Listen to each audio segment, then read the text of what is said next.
दोस्तों, तो आज हम प्राचीन भारत के इतिहास के बारे में पढ़ने वाले हैं। और चलिए चेक करते हैं इसमें क्या क्या है। तो आज का हमारा टॉपिक है प्राचीन भारत का इतिहास। हमारा टॉपिक है प्राचीन भारत का इतिहास। चलिए इसके बारे में पढ़ते हैं। अतीत के अध्ययन हेतु काल विभाजन। दोस्तों, अतीत के अध्ययन के लिए हमने काल को 3 भागों में बांटा हुआ है। प्रागैतिहासिक काल, आदि ऐतिहासिक काल और ऐतिहासिक काल। तो प्रागैतिहासिक काल किसे कहते हैं, चलिए देखते हैं।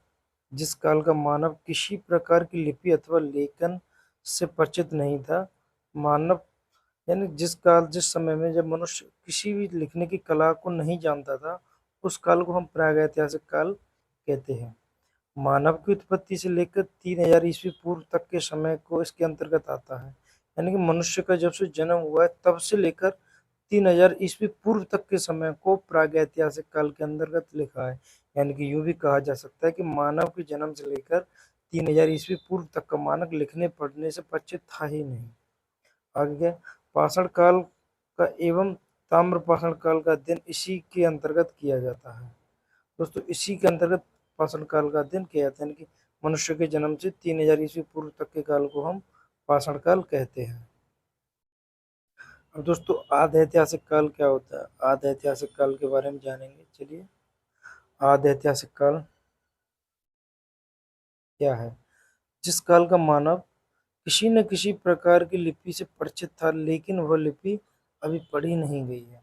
मतलब मनुष्य पढ़ना, उस जिस समय मानव लिखना सीख गया था, उल्टा सीधा कुछ भी लिखता था, या उनकी एक अपनी खुद की लिपि थी जिसे आज हम नहीं पढ़ पा रहे हैं, उस काल को हम आधि ऐतिहासिक काल कहते हैं।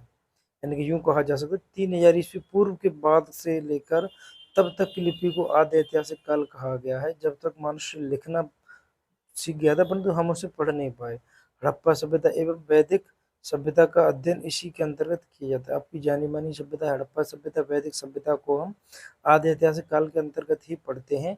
या हड़प्पा सभ्यता के मिले हुए शिलालेखों को अभी तक हम नहीं पढ़ पाए, इस वजह से भी हमने इसे आधि ऐतिहासिक काल में रखा हुआ है।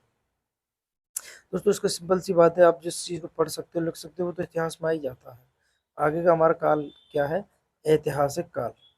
चलिए ऐतिहासिक काल के बारे में जानते हैं। तो ये है हमारा ऐतिहासिक काल। चलिए दोस्तों, ऐतिहासिक काल के बारे में पढ़ते हैं। जिस काल का मानव किसी न किसी प्रकार की लिपि से परिचित था और वह लिपि पढ़ी जा चुकी है, अर्थात मानव की जिन क्रियाकलापों का हमें लिखित विवरण प्राप्त है और वह विवरण पढ़ा जा चुका है, उसे हम आधि ऐतिहासिक काल कहते हैं। समझ रहे हैं दोस्तों, मतलब जब मनुष्य ने लिखना सीख लिया और उस लिखने के बाद आज हम उसे पढ़ भी पा रहे हैं, उस चीज़ को हम ऐतिहासिक काल के अंतर्गत रखते हैं। यानी कि जिस समय का हमारे पास लेखा जोखा है और उसे हम पढ़ रहे हैं, उस समय को हमने ऐतिहासिक काल रखा हुआ है। ठीक है दोस्तों, 5वीं शताब्दी ईसा पूर्व से लेकर वर्तमान तक का अध्ययन किया जाता है। दोस्तों, इस ऐतिहासिक काल के अंतर्गत 5वीं शताब्दी से लेकर आज तक का जो समय है उसे हमने आधि ऐतिहासिक काल के अंतर्गत रखा हुआ है। तो आप समझ चुके हैं। आप इसका स्क्रीनशॉट लेना चाहें तो ले सकते हैं, आपके लिए हम 1 मिनट के लिए साफ कर दें इसे। तो दोस्तों, आप इसका स्क्रीनशॉट ले लें, आपको नोट्स बनाने की जरूरत नहीं है, मोबाइल से ही स्क्रीनशॉट लेके अपना एक ग्रुप बना लें, उसी में स्क्रीनशॉट ले लेके डालें टॉपिक वाइज, और आप इसे पढ़ सकते हैं। आप जो समय लिखने में लगोगे उस समय में आप इसे 4 बार रिवाइज कर सकते हो, और रिवीजन से ही जीएस को अच्छा बनाया जा सकता है। एक बार चैनल जरूर विजिट करें और चैनल को सब्सक्राइब जरूर करें। चलिए आगे देखते हैं। तो चलिए दोस्तों, प्रागैतिहासिक काल के अंतर्गत ही हमारा पहला टॉपिक आता है पाषाण काल। तो इसके बारे में हम जानते हैं, टॉपिक वाइज हमने आपके लिए स्लाइड बनाई हुई है। तो भारत में सर्वप्रथम 1863 ईस्वी में पाषाण कालीन सभ्यता की खोज की गई थी। यानी कि दोस्तों, पाषाण काल सभ्यता जो है उसकी सर्वप्रथम खोज 1863 ईस्वी में की गई थी। रॉबर्ट ब्रूस फुट, जो कि भूवैज्ञानिक थे, ने पहला पाषाण कालीन उपकरण मद्रास के पास पल्लवपुरम नामक स्थान से प्राप्त किया था। समझ रहे हैं दोस्तों, रॉबर्ट ब्रूस फुट ने इस प्रागैतिहासिक काल की खोज की थी, जो कि भूवैज्ञानिक थे। उन्होंने पल्लवपुरम नामक स्थान से एक पहला उपकरण खोजा था। दोस्तों, पाषाण काल को भी अध्ययन की सुविधा की दृष्टि के लिए हमने 3 भागों में बांटा हुआ है। कौन कौन से 3 भागों में बांटा हुआ है, पुरापाषाण काल, मध्यपाषाण काल और नवपाषाण काल। पुरापाषाण काल का समय सीमा 5 लाख ईस्वी पूर्व से 10,000 ईस्वी पूर्व तक की रखी गई है। मध्यपाषाण काल की समय सीमा को 10,000 ईस्वी पूर्व से 4,000 ईस्वी पूर्व तक रखी गई है और नवपाषाण काल की समय सीमा को 7,000 ईस्वी पूर्व से 1,000 ईस्वी पूर्व तक रखी गई है। आप चाहो तो इसका स्क्रीनशॉट ले सकते हो। दोस्तों आपको बता दें, इस काल का मानव स्थिर था और वह अपने भोजन के लिए शिकार करता था। वैसे दोस्तों पुरापाषाण काल को भी अध्ययन की सुविधा हेतु हमने 3 कालों में विभाजित किया हुआ है। कौन कौन से 3 काल हैं? निम्न पुरापाषाण काल, इसके अंतर्गत हम पढ़ेंगे। चलिए देखते हैं। इसके अंतर्गत मनुष्य अपना स्वयं भोजन संग्रह करता था, शिकार के भरोसे रहता था। इस काल के उपकरणों में हैंडेक्स, चापर चेपिंग एवं पेबल उपकरण प्रमुख थे।